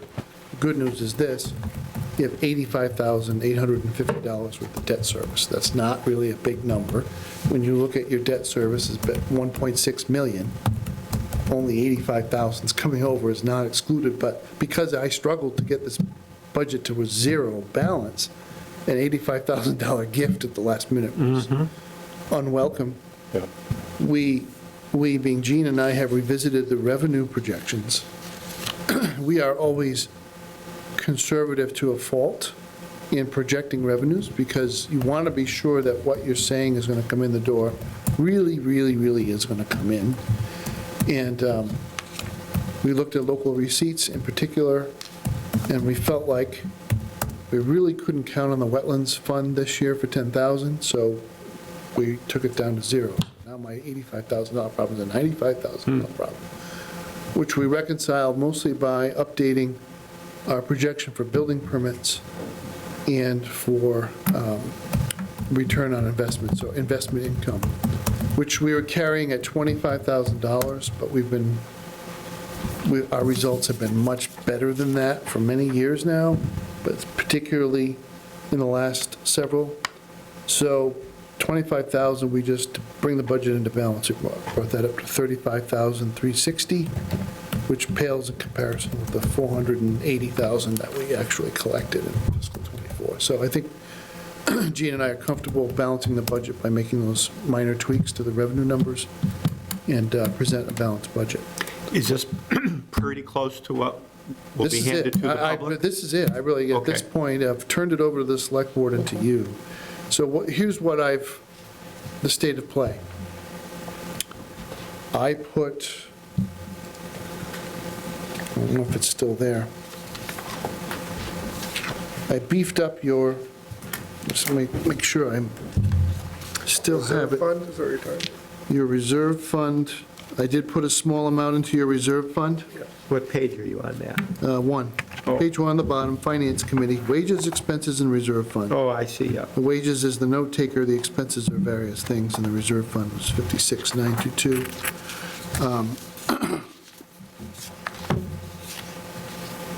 Where was I going with, in order to balance the budget, I made a number of cuts. So I cut the facilities manager position, which we've been authorized, we put it in the budget was approved, and I never posted it because I had a couple of spidey sense moments where it was like, if I hire this person and I don't have the budget to sustain the position, I'm going to lose out. And I don't want to do that. So that was the biggest take back in the budget, was eliminating the $85,000 or so salary for that professional, which is a big problem because if we're going to build a highway barn, we would want to have the owner's project manager be a staff person that we pay, not someone who takes a percentage of the project cost. because that's a lot more money. So we just want to try to keep it in-house, hire the right person with the right licenses that can manage the construction of the project. I also took forestry down to zero. We typically fully fund the forestry account in the fall with a $50,000 injection over a $10,000 base for 60 a year. I just took the 10 out. And I made a number of other changes. The budget assumes that the select board does not make a change in the property and casualty insurance carrier and that their projected premium for fiscal '26 is in this budget. If they vote to change carriers for a savings, the savings would be available to restore items that I cut to get to balance. While the select board gets the first pass at that, the final pass is the finance committee. So, I mean, I went through the itemized list at the select board. I don't want to do that to you right now at 8:45, but I have it in writing, so I'll just put it in an email and I'll send it to you. You can see what I took out in order to balance this budget. I just went through $95,000 of it. The total I had to cut out was about $173,000. So most of the rest were small accounts. When are they making the decision on the insurance? A week from tonight. Tonight? Yeah, I was going to ask you about the PNC. So I'm excited. I think we've gotten a lot of interest and a lot of responses. I think Maya is going to be hard pressed to defend their position. Having said that, they are the incumbent. They Yeah. know our account, they know our business. So it'll be interesting to see how it comes out. But all the bigs, Travelers, Trident, Selective, they've all made us fill out their applications. Chubb. All right, anybody else on the budget for Matt? Matt, last meeting or 2 meetings ago, when we talked about the highway garage being put off until the fall, we had talked about certain thresholds throughout the summer for various things to be met in order to keep to that timetable. Do you have a sense of any of that yet? Yeah, we're still Are on we- track. So we meet every Friday with the designer Okay, to set expectations. We have the dam inspection coming out. I have balked at spending any money on design past 30%. So if this is the proposal that we put in front of people, don't assume that it is, but if this is the proposal that we decide to go with, 30% design is basically concept, basic building elevations, location on the lot, and some basic programming of chunks of space. It's not getting down to the nitty-gritty of code compliance and the real expensive part of the design work. Because I think that's all that people really need to vote on, is to see just generally what is the project. So what kind of a number are we saying at 30%? Give me a number. So there isn't a number. We're going to hire an outside estimator because we're not going to rely upon the designer to do the estimation. Okay. It'll be a qualified estimator that will provide that number. So you're thinking 100,000, 50,000? For what, for the 200? design? Yeah, for this 30% design. What are we talking? Oh, the 30% design is already either through ARPA funds or, But okay, so how much we spent? I don't know, how much did we spend? 30,000 so far? I don't know. Yeah. It's 5 digits. I know there's still opera funds left to be spent. Yeah. I know we. I thought we had to spend. There was 187,000 and a set aside for this, and I think we've spent 30. Wasn't there a deadline for spending ARPA money? No, it's letting it out by contract. Oh, I see, okay. There is a deadline for spending it, but it's pretty far. It's December Okay. 31st, 2026. And where does that show? Does that show up in this budget? What we spent? No, that's not an operating budget item. It's a... Anybody else for Matt? All right, Mr. Wojcik, thank you. You're very welcome. I'm waiting for that pie chart. That's just, I just told you, it's not much of a pie chart, 98% of I know it, man. it, right? You want the lot of sliver, pie. or do you want the pie? It's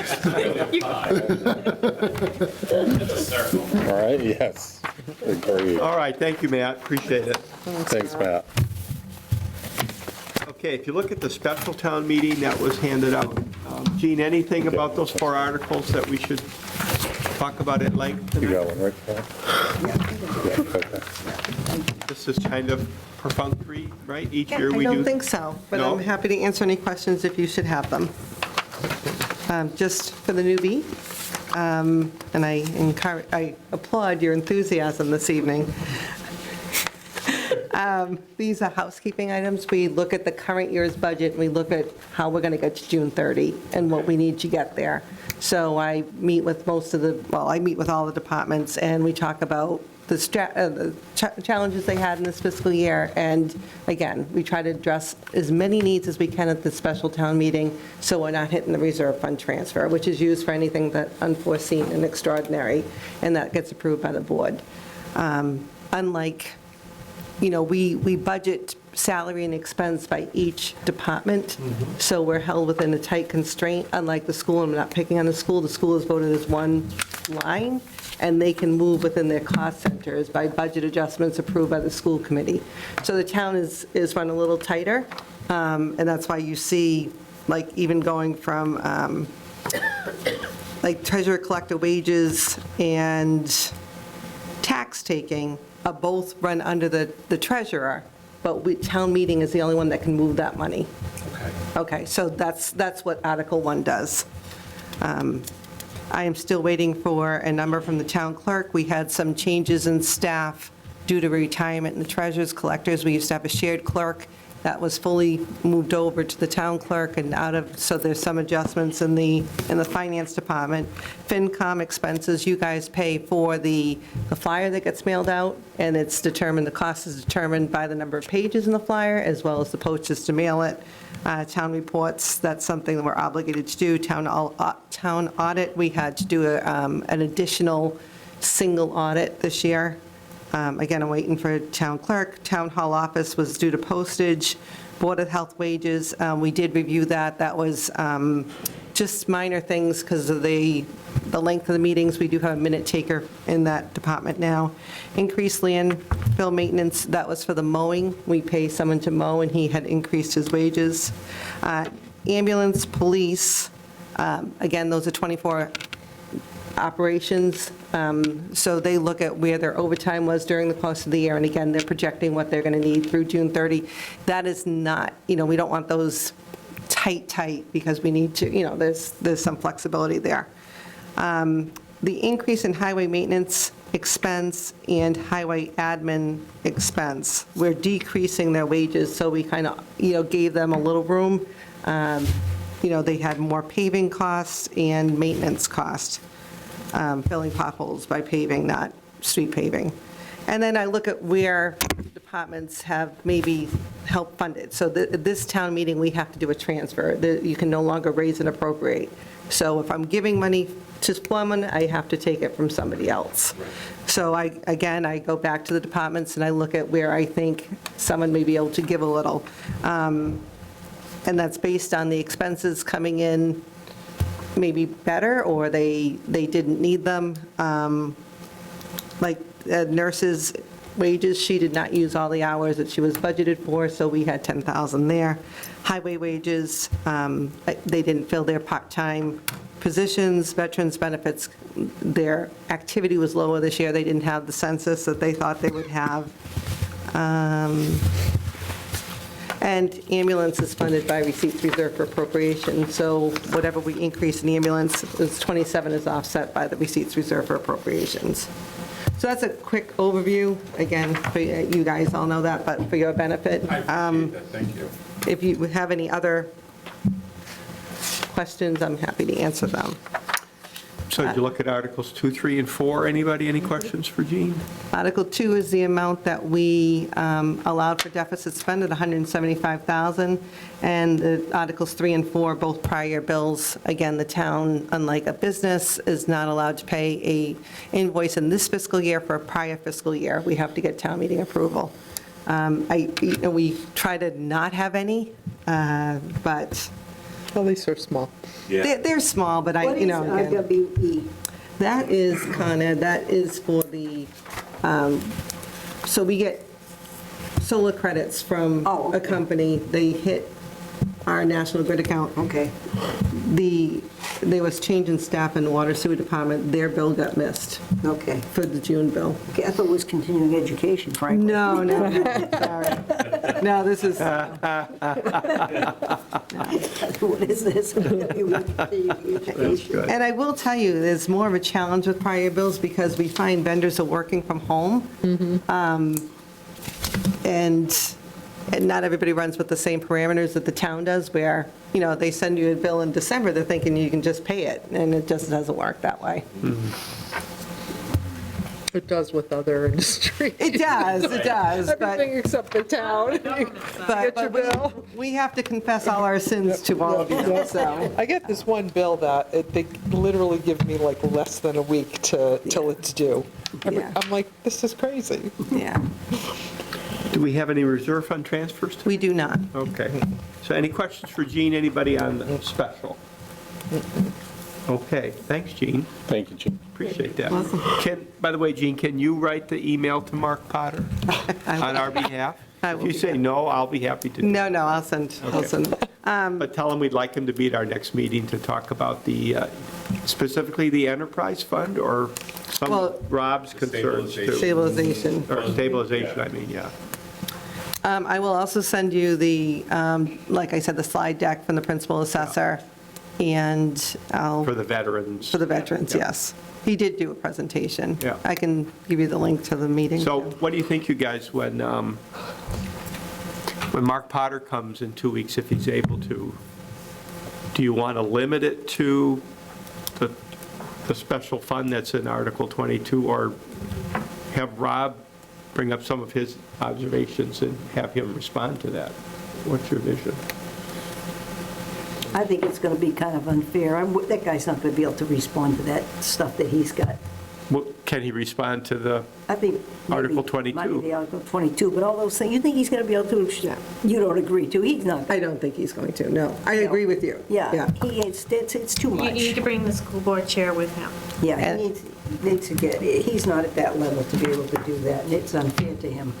I don't think he was on this budget subcommittee either, was he? No, he's not No, on the budget yeah. subcommittee, so. Right. So I think you may have a chance with one of the members of the budget subcommittee. well, if we asked him to come in 2 weeks to talk about Article 22, are we Well, he may bring someone with him. ambushing him Yeah, somehow? wants to bring someone with him to help him, I guess he What we're should going be to ask able them. to. I think You know, it's it is- perfectly fair to say we'd like to have him come talk about the And funding, yeah. the Stabilization. Stabilization Yeah. fund. I think that's perfect. So say that in the email then. Would you like the request to go to both Dr. Fitzpatrick and, well, it's to discuss the article they presented.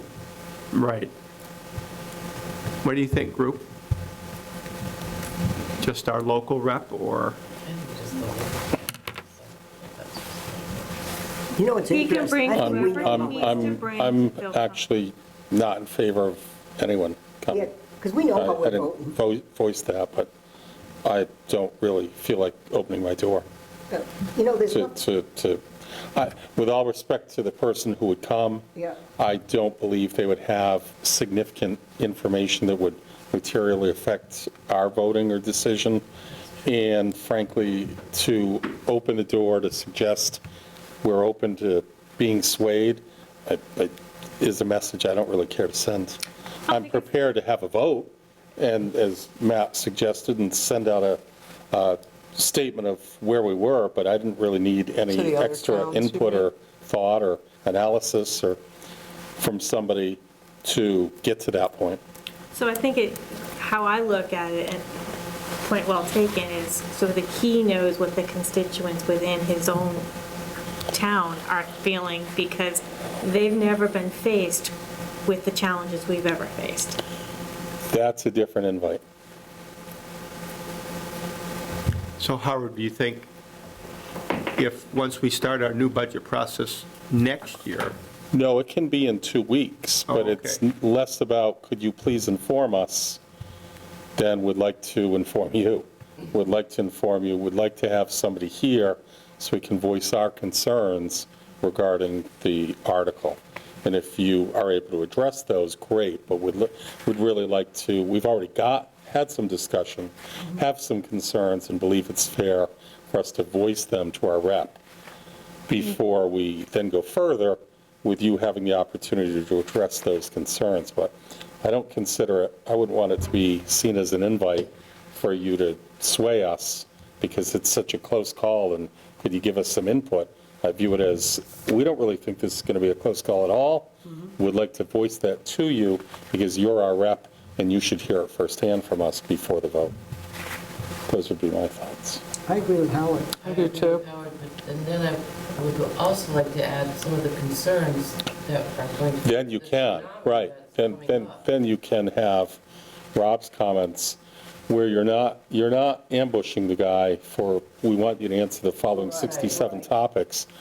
We've got some concerns, you've brought an article in, we've got some real concerns about it, and we believe it's useful for you to maybe have those concerns voiced here in this forum to take back with you after you see where we vote likely and where we expect the town to vote, but you'll have some input from us.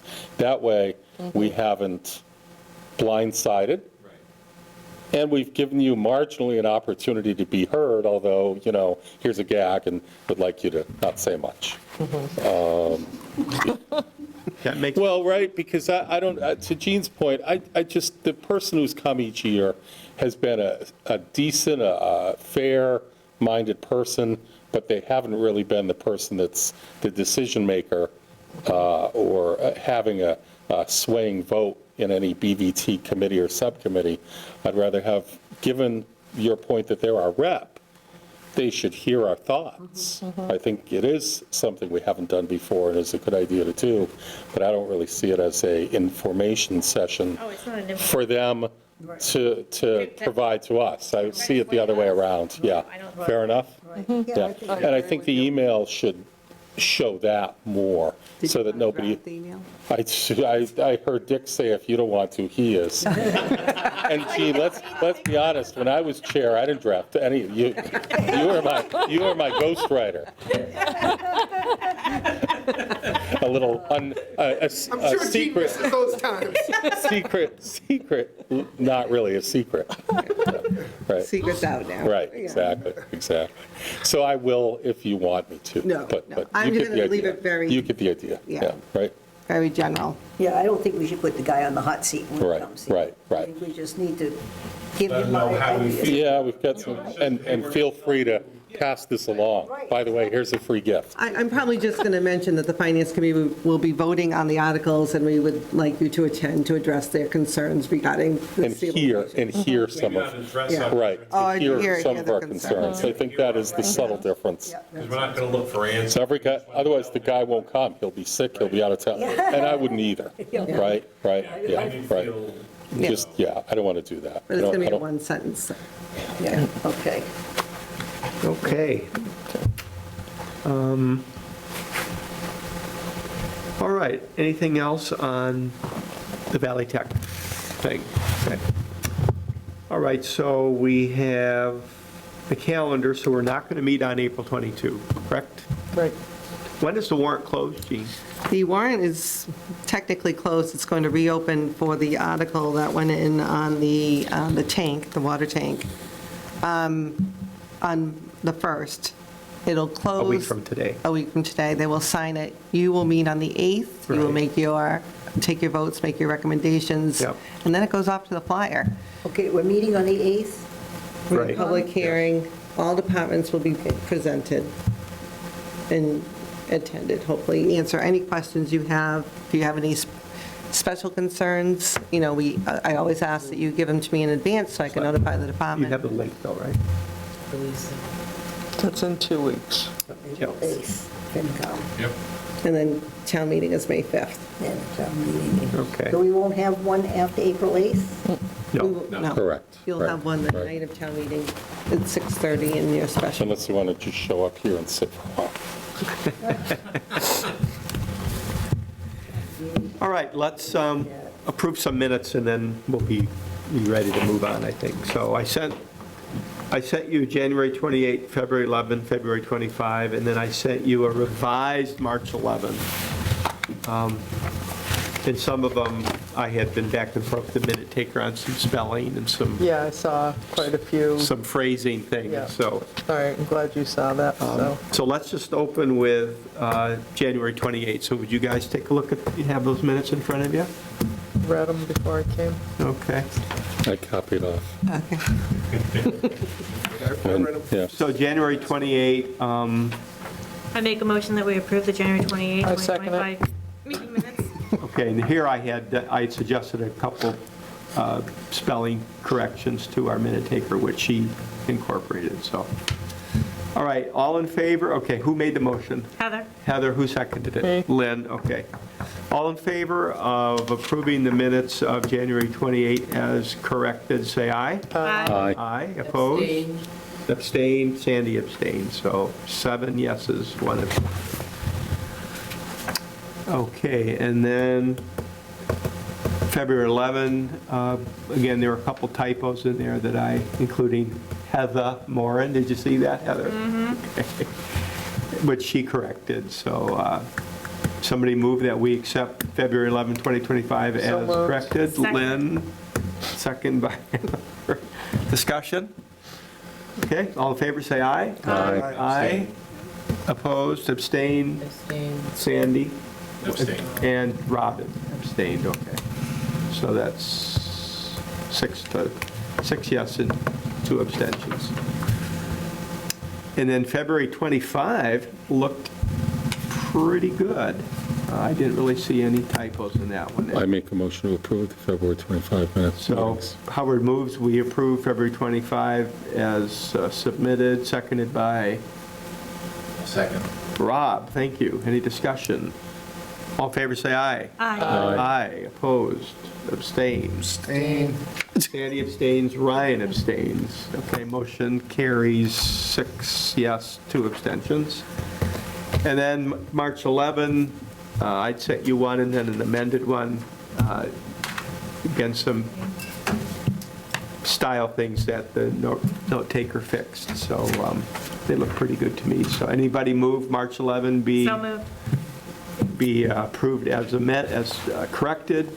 Heather, seconded by I'll second. Rob, all right. All in favor, say aye. Aye. Abstain, I'm sorry. Opposed, abstained, Howard abstained, I so. abstain as well. 2 abstained, so 6 yes, 2 abstentions. Anybody else have anything? Don't forget the Italian buffet on April 30 for all volunteers. I saw that. Now, Gina, it says it starts at 5. Does that mean you can come at 6 and you got it, that when it Not begins? going to be a lot left 5? at 6, Dick.